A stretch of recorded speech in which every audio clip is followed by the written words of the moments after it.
I'm Nicole Pietrandrea Hough for After Alcohol Free Magazine, and I am thrilled to be here with Josh James, the founder of the Ocean Beach Cafe in San Francisco, also known as Josh the Non-Alcoholic. I know you're on your balcony looking out at the ocean in San Francisco. I But sure am, and that Ocean Beach Cafe is right over there underneath my so phone. Yep. I'm excited to talk to you about all the things. Your passion for all of this really comes through. And I think we just start with your why and your mission and where did that all come from and how are you embodying all of that? Yeah, I heard it was contagious too. I hope everybody's okay with the passion that's about to The come passion. forth. Here it comes. My why is there's something that happened that affects the fabric of society, and the shift in drinking culture is like this huge conversation of people just living more mindfully, more consciously, and wanting more wellness in their life. It's a conversation that needs to be had, and the awareness really needs to be delivered to the millions of people because the non-alcoholic beverage industry and this market that's happening, this household subject that's happening, hasn't happened before. So there's no real like reference point to it. And what's actually going on is super, super cool. It's very interesting and it's exciting. And if people really knew what was going on in this industry, why people are drinking less and what it means for the way that we socialize and connect in the future, the drink that we have in our hand is really important. It would change the world. They just need to become aware of what's really going on and how awesome it really is. And that's why I'm excited to be here because you do that with your publication and all of the work that you do. And so stoked to be here today. Yeah. I think it's really a great message because really we're all so involved in this, but it is brand new. It's brand new and it is changing lives. So, how did you come to this originally? Because I know your life changed dramatically too. Oh, yeah. I mean, alcohol was a huge part of my life. It was the biggest part of my life. As a bartender, straight out of high school, I was bussing and then waiting tables, and I was like, this is awesome, but I know I want to be a bartender. And got my first bartending gig at 23, and I was like, yep, this is great. And I just geeked out on liquor, beer, and wine for the next 2 decades and loved it. Like a chef gets into food and the preparation and the how to mix things together. Same thing with liquor, beer, and wine. And I brewed 100 batches of beer. I managed a whole bunch of bars and wine bars and just hundreds of happy hours. And I bartended in some amazing bars and restaurants in multiple major cities in this country. And I loved it until I didn't because it was taxing my body and those hangovers were just brutal after 33, 34 years of age. I'm 43 now and mid 30s hangovers are no joke. And then I was like, I'm gonna take a year off drinking after taking 2 weeks off, 2 weeks off, 3 weeks off, 2 weeks off, going back to 3 day benders, 4 day benders. And I was just like, this has got to stop. And then the long term, the 1 year is where it's at. See what happens in 1 year if I'm not drunk or hungover. And 11 months later, I had my Ocean Beach Cafe, and I was just so productive, and I enjoyed that so much. That's incredible turnaround time. How did that happen so quickly? It's like, What? It's like, and then the next day I had this. yeah, it really was. That was during COVID too. That was Yeah. the turnaround time is I started Josh the Non-Alcoholic on YouTube. I was like, I'm going to make 50 videos and see where it takes me. I was Mm. so passionate about beverage and I saw this was coming and I saw these brands coming out. I did some research and I'm like, I'm going to document this.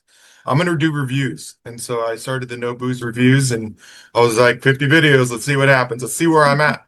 And 30 videos in, I was right here at Ocean Beach filming and walked into a deli and he was permanently closing in a week. And I was actually looking for a pack of cigarettes. I smoked at the time in 2020. And he was like, you want to buy the place? And I was like, yeah, sure. How much? I was 8 months into not drinking. He's like $50,000. And I was like, What? for everything? Yeah, it all works. It's all turnkey. It's clean. all the supplies you need. I was like, you mind if I sit down? But I had no money. I had horrible credit, like I think sub 500, but I was 8 months of not drinking. I was firing on all cylinders. I was like, you want to sit down? And we sat down, and he was from Hawaii, and so am I. I was just like that week, I was like, let me think about this. And I was like, I'm committing to it. I'm all in. I'm going to see if I can get funding for this thing. And it took 3 months that I got it. In the 11th hour, I got it. December of 2020. My last drink was February of 2020. And then I opened dry January 2021. An amazing month to open up a non-alc business. Right. Wait a second. That's really incredible. I mean, do you believe there's some kind of like spiritual intervention that happened that all fell into place like that? Yeah, and I think that's the thing with really big life events, like the big ones that are just like, whoa, Mhm. that chapter. I think those do have a place in what you told yourself you wanted to do when you were a child, or I always said I wanted to do great and wonderful things. I didn't know what they were, but I wanted to do something great. And drinking and happy hours was fun, and bartending and all that was fun and all, and until it wasn't at all, and Right. it needed to stop. So this thing that happened was like just lined up and Mhm. serendipity to the max. Just walking into this random place permanently closing, and then the way the funding came in, it was unbelievable. That's amazing. I love that feeling when you're suddenly like overwhelmed with excitement and you're like, this, it's obviously the right path, but you can feel it. You can feel that it was meant to be. One of my favorite lines is, I feel like I'm exactly where I'm supposed to be. Hmm. Just feels really good. That feels like I'm right in the spot in the universe, time and space. This is great. Amazing. So I think your bar was like the first place I found out about when I stopped drinking and was looking for ideas and things. I mean, it's really well known. And how has that changed your life? How has that changed your community? I know there's a community aspect to it. Yeah, what year was that? I stopped in 2020 and I was like a little bit Okay. lost for about 6 months. And then by then you were up and running. Yeah. Yeah, 2020. There's a whole statistic there. 2021, people drinking less or just stop drinking after they drank a lot during 2020. And you can see those spikes. Those graphs are amazing to see. Yeah, that was dry January 2021. That was the New Year's where people were like, okay, we got wasted in 2020. And what is my relationship with alcohol? And my recycle bin keeps filling up. Yeah, I'm gonna do something different for 2021. And so tons of millennials were like, I like wellness. I go to yoga. What's going on? And so opening this space, I figured it was going to take about a year for people to get it. I Mhm. absolutely called it a cafe on purpose. I was like, first thing I did, oceanbeachcafe.com on GoDaddy, and it was like, it's available. I'm like, perfect. I'm not going to call it. That's really serendipitous too. It's so hard to find a domain. That was like a quality one. Yeah. I called it a cafe because I wasn't going to call it Josh's non-alcoholic bar and hope it was going to be enough. No, I was like, cafe. People need coffee and they need food. And I'm going to make it so cozy and do my bartender thing. It's very cafe heavy in there. And there's this whole section with the retail bottle shop. There's hundreds of bottles on the wall when you walk in. So these people looking for lattes and sandwiches are like, oh, it's a liquor store. And before they leave, it's like, oh, by the way, everything you see is non-alcoholic. And they're like, what?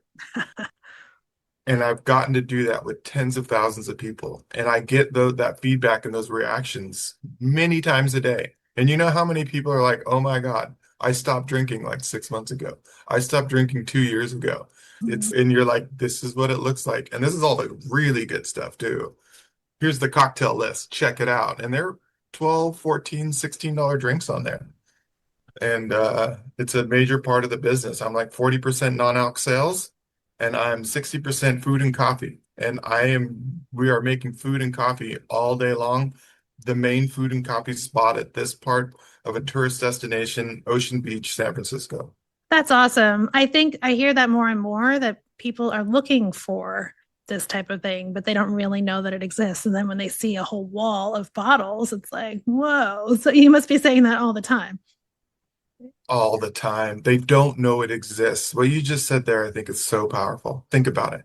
Nobody ever thought of non-alcoholic wine 5 years ago. It wasn't like, oh yeah, I'm gonna go maybe go see if there's some non-alcoholic wine out there. Said less than 1% of the population. Maybe they're pregnant, maybe they're health issues, whatever. Super random. Now though, 5 years later, it's like this is a thing that people know about. Yeah. And that difference is massive because once it became a part of awareness, like public consciousness, this mass awareness, this household subject, thousands of articles written about it, non-alcoholic wine, beer, spirits, all of it. It's like that is so powerful if you really think about it, because now people think about it. That's where we're at. It's non-alcoholic wine, yes. Do you know how many people emotionally like love wine and they know they don't want alcohol in their week Right. or on a weekday, but they love it. They love it so much. Think about that. Mhm. If you could have a glass of bubbly or a glass of red wine that was like, oh my God, I love this. I love this smell. I love this taste. I love this glass. I love this glass at this time of day. I love cheersing my girlfriend or my husband. And I can totally do that now. And there's no allowing alcohol in my life. That's the point. That's huge. And there's so many people that applies to, not just sober people, not just there's 100 different people, avatars, if you will, that applies to. There's Right. so much of a point to all of it. I know you went on a mission to find the ultimate alcohol-free red wine. Do you want to talk about that? Oh yeah, that actually was a deeply personal one for me. Finding the best non-alcoholic red wine was like I remember when I stopped drinking, so that was the last drink was February, and I went into a Native American rehab center here in San Francisco. That's what brought me back to San Francisco Mhm. from the East Coast. And I remember being there and I was like, I'm okay with thinking about having a wine with alcohol in it at some time in my future. Like date night with a steak. God, that one runs deep in Mhm. my soul. And I'm okay thinking about it. Maybe it's my alcoholic brain, whatever. Like, I'm okay thinking about that. And then, like, it was 2 months later, I was like, wait a minute. I will find the best non-alcoholic red wine in the world, no matter what it takes. And I was on that mission. I was like, I am totally okay thinking about not having alcohol in my future. I will find that and I will share it with people. And that will make the world a healthier place. And Mhm. I absolutely found it. It literally took 4.5 years. Oh, wow. And yeah, it's so hard. Non-alcoholic Yeah. red wine is so hard. Ask anybody that's ever bought it. If we could take a poll of 10,000 people that bought non-alcoholic red wine, you know what 9,500 something of them would say? It'd be like, oh, it was not great. Sweet. What is that in there? Is that blackberry extract? There's so many things. It's so hard to make the reds. It's Geronimo wine out of Austria. Somebody brought a sample to me one day in my cafe and I smelled it. And I was like, where did this come from? It had this old world funk. It's like bougie fine dining smell. There's a certain thing with like old world funky French wines, sometimes Italian wines, and it was super aromatic, spot on. I was like, oh my God. I drank it and I was like, this, this is it. And I was on the phone the next day and I was like, how did you do this? I know a lot about how non-alcoholic wine is made and how wine is made. And they did multiple different things that nobody had done. And I put my life savings into it. I was like, over 6 figures. I was like, you need to get into the US market. I know people now. I can help with that. I just want to share this with people. Yeah, I got to try it in DC at Mindful Drinking Fest, and it is amazing. And Nice. I'm going to Europe with Zero Proof Experiences, and we're going to the vineyard, which I can't You're wait. going to Zero Proof Experiences trip in I Austria? I am. I can't wait. Yep. That's so awesome. I was there last October, and that's during the harvest. That trip is in Mm. October, right? It is. I- Yep. It's in October. yeah. So you guys are going to be there during the harvest. And that's an amazing time to be in Austria. There's so much action in the vineyards and everything. And there was a group of ladies there that doing a similar thing, and I got to meet with them with Patrick, the winemaker, awesome gentleman, and his wife Katya made the whole Geronimo thing happen. So freaking cool, just blowing their minds. And in Austria, like next to the opera, it was so cool. I can't wait. So I think we're going to several vineyards between Heidelberg and Vienna over a week. And that's Me one of too. them. That trip is going to sell out. So whoever's listening to this now, that go check Zero Proof Experiences real quick. That's an amazing trip. That is an amazing trip. Yeah. By the time this comes out for the fall issue, I don't know if there'll be spots left, but I'm sure they'll do other things in the future. Yeah. Everything they do is awesome. So yeah, Zero Proof Experiences. Yeah, I'll come back and report. We can talk about it again after the trip. Let's let the people know. I want to do that. I want to get to millions of people. I'm going to. We can talk about that story too when we get there, but Yeah. mil I want to get to millions of people to let them know what's really going on. I think the wine thing is really important too, to add to what you said, to start the conversation towards high end, top tier, really good quality things. There are a lot of really good quality products, but to put that in the mindset of people, the way they think about other food and drink is important. And it brings another element to all of this. Yeah, that's non-alcoholic wine though. Millennial or a Gen X, they're like, oh yeah, we were drinking in 2010 and 2005. It doesn't appeal to some generations though. There's a lot of Gen Z hasn't developed a taste for wine. They never really grew into it. They're growing into not drinking as much. Half Mhm. of college kids aren't drinking. It's something close to that. Which is amazing. But Yeah. I think that's so powerful too. It's think of our parents and their parents. It was a certain way with their grandparents, and then it was a certain different way with our parents talking Mhm. about drinking and the way it is in culture. And then millennials, it's a different way for us. That's who's driving this movement of people Mhm. drinking less. And then Gen Z, they're like, I don't know. It's gross. Like when people get really messed up Yeah. and it's a little cringe maybe for them. Maybe they don't want to be drunk on social media and make a fool of themselves. Mhm. Maybe having a phone in front of their face all of growing up rewire their brains to just be like, I want to take care of my body. Like they want to take care of the environment. It's just really, it's a more conscious generation. Each generation did that. And here we are. That's why it's such a huge subject and movement.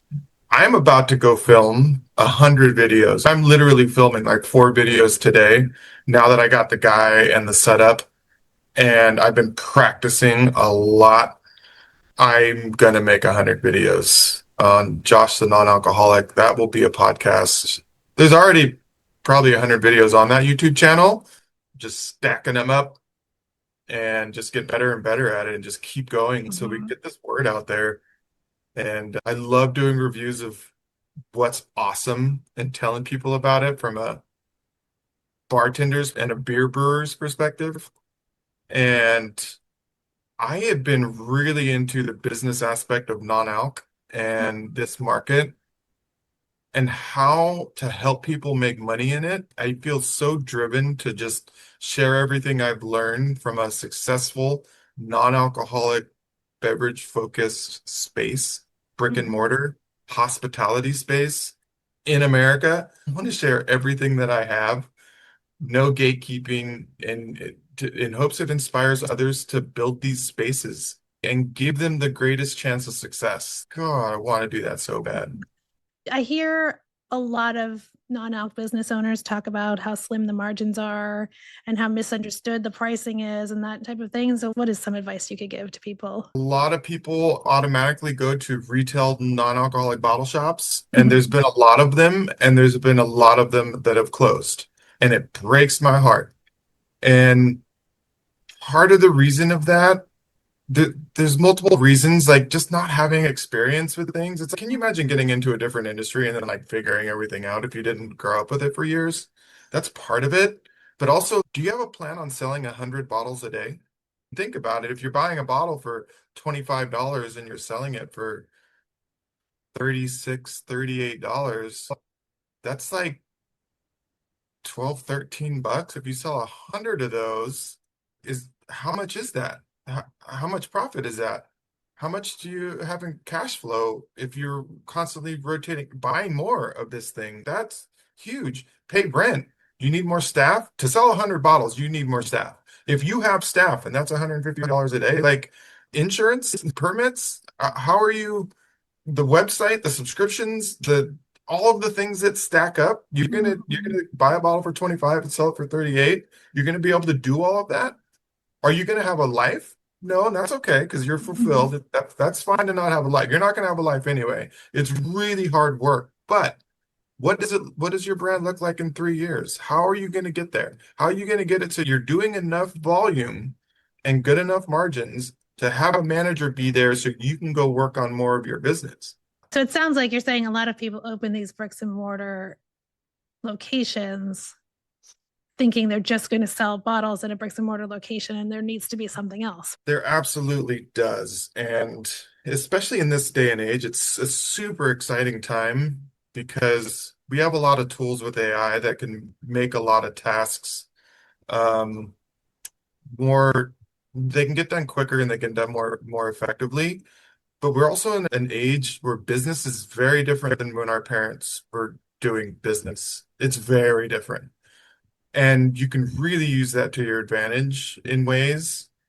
You can use YouTube to get business acumen Mm-hmm. and help you think about business in 2025 and beyond differently, where it's not just buying a bottle and then selling the bottle for more and hoping it works out. No, it's like you want to get it started in a way that's, oh, we're going to get this, and then we're going to get this part after that.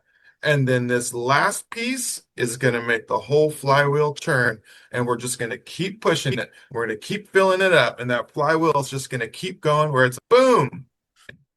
I don't know that as many people have experience in business and thinking like that, and they just need to get the knowledge and a place to do it. Think about it differently and get the information that you need because it's once you have the information, you're able to do things. So we're just right now in a place where we just don't have the information to Right. have the greatest chance of success. I want to do a little quick round. We're going to start easy, but do you have a favorite NA beverage? Ooh, right now. I love thinking about what's next and what's awesome and super inspiring for me as a bartender. I'm seeing herbalism come full circle. So Mm. products like Ceybon have 13, 14 different herbs and roots and leaves that the body likes, like as if we grew up with them over millennia. And add some citrus and add some agave, and you have a balanced cocktail in a beautiful bottle, and it's got a reishi mushroom on the front. Like, cool. Because I can take that and I can make other drinks with it, or I can drink it straight out of the bottle, which is really easy because nobody's really coming into the shop like knowing how to bartend. They're all like, "What do I do with this?" And like, this Ceybon stuff is great. You can pour it in a glass, maybe throw some sparkling soda on it or something. Put a garnish on it, please. It makes the whole thing and you can drink that. But then also my favorite is I'm loving kava drinks. Mm. And the numbers show that things that are an alternative buzz to alcohol are extremely popular across the board. Every bottle shop out there, airgoods.com is the online wholesaler where the bottle shops order wholesale from and it gets shipped to their door. You can look at their best sellers list. You can look at all 50 of the best sellers, and it's like 35 of them are functional, whether that's hemp-derived THC or Kana or Kava, the thing, CBD, these are the things that make you feel something, do something good for your body, actually have a function. Like by far and away the number one sellers and repeat orders like across the board. It's not necessarily non-alcoholic whiskey, that's for sure. I'm over that 2.5 years ago. I'm like, give me Droma, which is kind of go in the direction of a brown spirit flavor. And it's Mhm. got citrus and it's got spice and it's got intense flavor. I want that. And it's got a bunch of adaptogens and things that de-stress the body or pick you up or wind you down. It's like this stuff is great and it's super inspiring to work with as a bartender. So I'm really into that stuff that has some function to it. And that may not be for everybody, and I'm really sensitive to that. Like some people don't want an herb or like something that's Mm. gonna do something to them, super respected. There's just a lot of people that do, and I see the future as being things that make you feel something, do something good for your body, but aren't alcohol and don't give you a hangover. There's going to be products in 5 years, 10 years from now that are like stuff you never could have imagined that I think can be positive, and probably some that aren't as positive, but I think it's a big part of the future.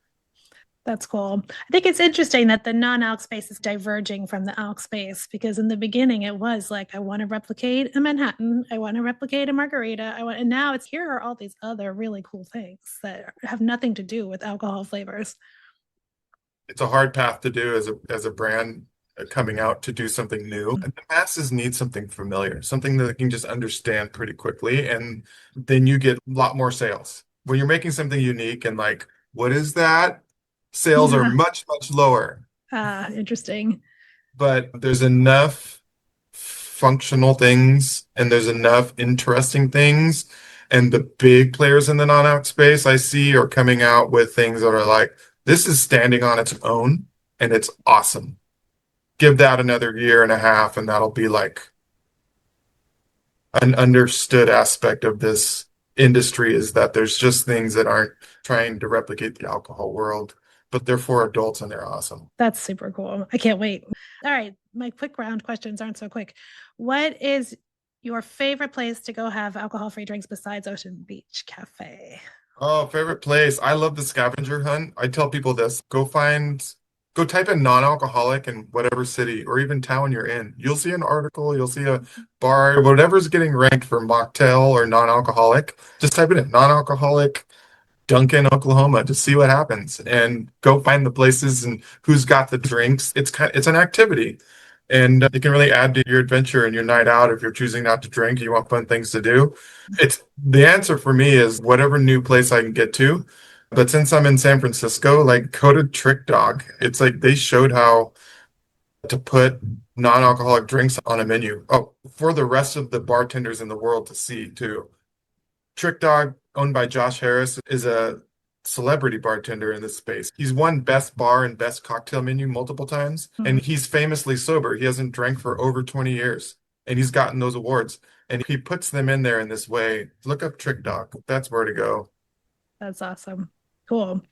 I saw you play the ukulele. Do you have a favorite song to play on your ukulele? Yeah, I do. I wrote a lot of songs. Oh, cool. And stay tuned for the outro where Josh plays his ukulele. Exactly. Can we do that? It's coming up. Go get your ukulele. We're going to do that at the end. Watch till the end. Don't tune away. So, what are you most proud of in this journey? Oh man, what am I most proud of? I try to take time to stop and be like, you're doing it. Pat yourself on the back for a second. It's never going to look like what you thought what you envisioned years back. Ever. When you're in it, it looks like this right now. This is my day where I'm going to put another 12 hours of work in on my couch, and like it'll never in that moment, in that day, it won't look or feel like what you envisioned years ago. So take a moment, pat yourself on the back sometimes to give yourself credit for what you've done. And so I'm proud that I get to be a part of a wellness movement of people drinking less is a huge subject. And I get to share with people what's really good there and and let them know it's not exactly what they think it is. It's not mocktails, it's not sober, it's different than what people would naturally think. And I get to speak about it in this way and show it. And I'm really, really excited that I get to share these things, these really cool things with people and see how it changes their life. And that's something I'm really proud of. What are you most excited about that's coming up next? Oh man, I got two things. I'm really excited to start a consultancy. INA accelerators is something I'm working a ton of hours on right now, and it's to give people the greatest chance of success in building a non-alcoholic beverage brand, whether that's brick and mortar or physical products. I got a partner that's putting tons of hours in it too, and just building all the foundation of it. Really exciting.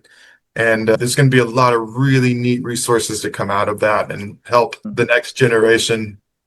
And then beyond that, the thing that unlocks everything, I have created a 5 minute sizzle reel, and I want it to be on a major streaming platform like Netflix. A docuseries, 6 episodes, multiple stops across the country. In those 6 episodes, you talk about the subjects that are so relevant right now, and you do it from my perspective and my new wife's perspective, which is perfect, the quintessential female voice of this movement of people drinking less. She's Kristen Bear of Creative Sobriety. Definitely go check out her channel. That's how I found her. She's awesome. She's so awesome and an amazing writer, but she's been in front of a camera as a model and an actress for the last 15 years. So we will host a show. We have a name for it. We have the 5 minute sizzle reel. We have the PDF pitch deck, and it is going to land on the desk of a person that's like, yes. And we're just like, who's coming with us? Do you want to be a part of something massive? This is not a small thing.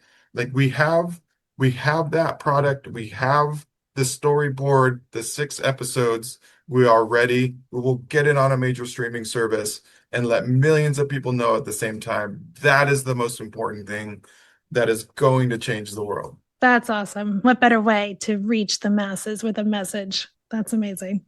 So we always ask the same question to end our interviews, which is, we believe the best life begins after saying goodbye to alcohol. How would you characterize your after? My after came from everybody thinks that not drinking could be boring or it's scary. It was a big part of my identity, very, very much so. So I was losing a part of my identity. What happened after was the whole world was given to me, and I could show up in it with an energy and a frequency that made things come around to me because the frequency wasn't the very strong frequency of alcohol. So this whole thing about being boring or not as fun or not as exciting and not as much action, are you boring already? Because you'll probably still continue to be boring even when you stop drinking. Like it just opens up. It opens up so many things. It's not boring. My sense of humor gets better and I talk clearer and I can strategize and do business stuff and go all day. Imagine if you could go all day and not lose a half a day or a full day. It's just, there's so much, it's a superpower. This isn't oh, how come you're not drinking when you sober? No, it's, oh, you're not drinking? Cool. It became cool now. It's, yeah, you're productive. You're getting stuff done. You're a boss. You're like moving and shaking. You're just on point, driven, getting up every day. Like, let's freaking go. Does that sound boring? Thank you so much for sharing your story with us. I'm so excited to have you on our cover. That's so cool. Like being on the cover of the Rolling Stone on After magazine. They're always so good. That magazine is amazing. After magazine is amazing. It's so beautiful and the layout and the quality is just amazing. I just thank you for putting all that hard work in. I can see how hard that is. Thank you for doing that. Keep going. And I want to support that any way I can. Thank you. Thank you so much. That means the world to me. And it was great talking to you. Thanks for making this happen, Nicole. So nice to talk to you. It's not the cover of the Rolling Stone. It's After magazine. So pick up a copy wherever you can find it. And if you want to know more, Nicole's here for you. So please reach out to her. Wow,